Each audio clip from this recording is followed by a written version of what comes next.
What's up everybody, this is Jack from Crypto49er, bringing you my knowledge in cryptocurrency. Today I want to talk about why comparing crypto to early internet is dumb. So I tweeted this out actually yesterday. I feel the dumbest question people ask about crypto is, what year is crypto in when compared to internet? Is it 1994, 1995, 1999?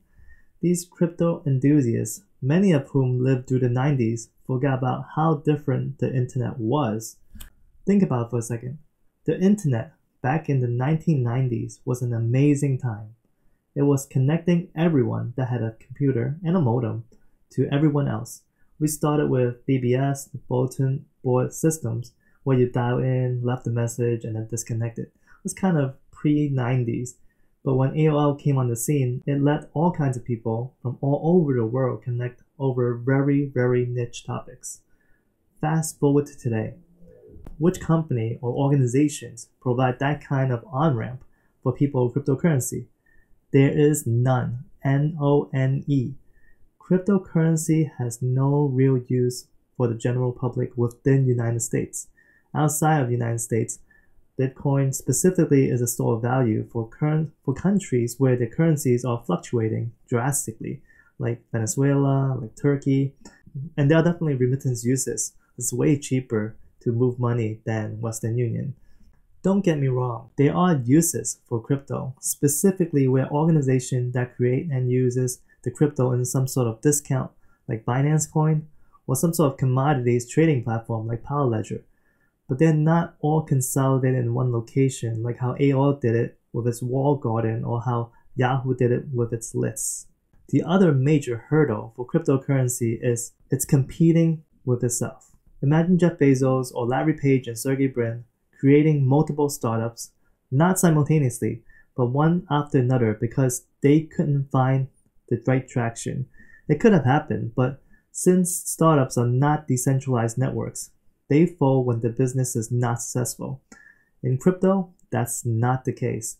The networks Dan Larimer created are good examples. He created BitShares and then Steem, and then he's on EOS. BitShares and Steem should have folded if they are startups.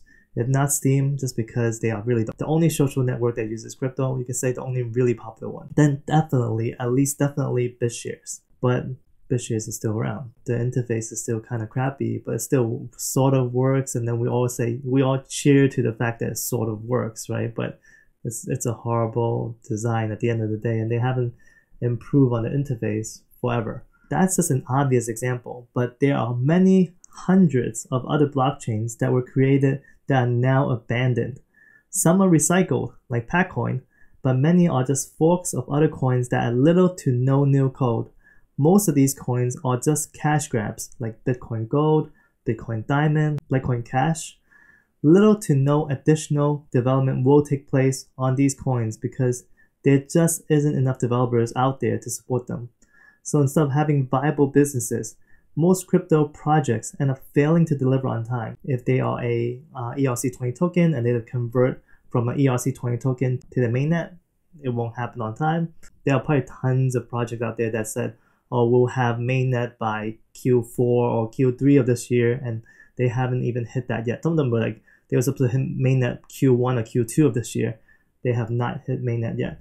Another thing could be like mobile apps, for example. So maybe they would have on their cool looking webpage, they would have listings saying, oh, iOS app in development or Android app in development, and then either one or both is still in progress, or like if they have one app, that one app kind of looks really crappy, and then the other one is not developed at all. So even for projects that deliver on time, the products don't live up to the vision expressed in their white paper.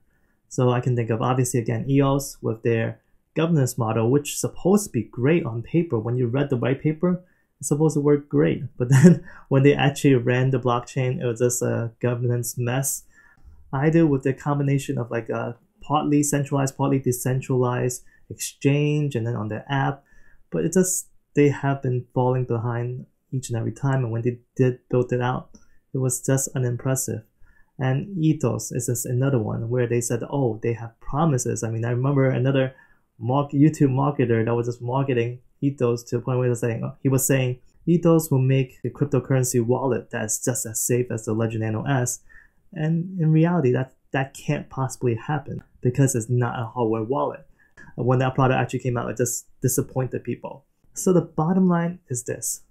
Don't try to measure how far along crypto is by what year of the 90s we're in compared to the internet age. Measure it by what companies or organizations that are providing an on-ramp, not just to own crypto, but to provide a value to the majority of people on Earth that can't be had right now with the current internet. I don't know what that company is yet, but you will be the first to know when I find it. So that's my video for today, guys. So I came up with the idea for this video because I was watching this documentary. Actually, it's on Netflix right now. I think it's originally from CNN, but it's really covering the 90s, and I'm like, oh wow, especially.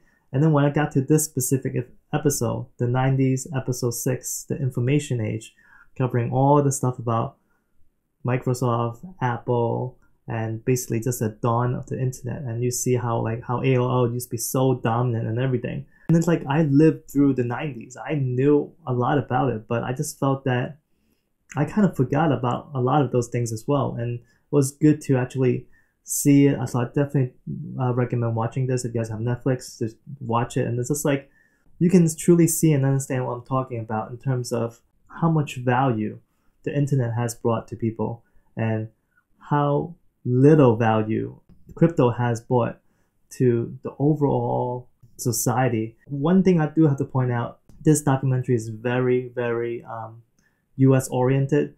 So if you didn't live in the United States in the 90s, you're like, well, what the hell are you talking about? Because it doesn't affect you the same way. Again, I was living in the United States during the 90s, so I don't really know about other parts of the world that well. But I did hear, like, in France, for example, they were using the Minitel as kind of almost like a alternative to the internet. And then the Minitel has lasted so long that some people even said that it kind of delayed the progress of the internet, at least definitely during the 90s. It could very well be that the internet is so dominant in the United States that crypto is going to develop in other parts of the world first, and then it will come back into the United States, just like how the internet came into France later, just because the Minitel was so dominant at that point in time. So anyway, guys, that's my video for today. Let me know what you guys think. Leave a comment down below if you guys have any idea of which company or organization, doesn't have to be a company, it could be a nonprofit organization, that actually will bring a lot of value using crypto. I mean, I personally don't know any, but like if you guys have any idea, definitely leave a comment down below. If it isn't crypto, it isn't worth mining, it isn't worth speculating. Peace out.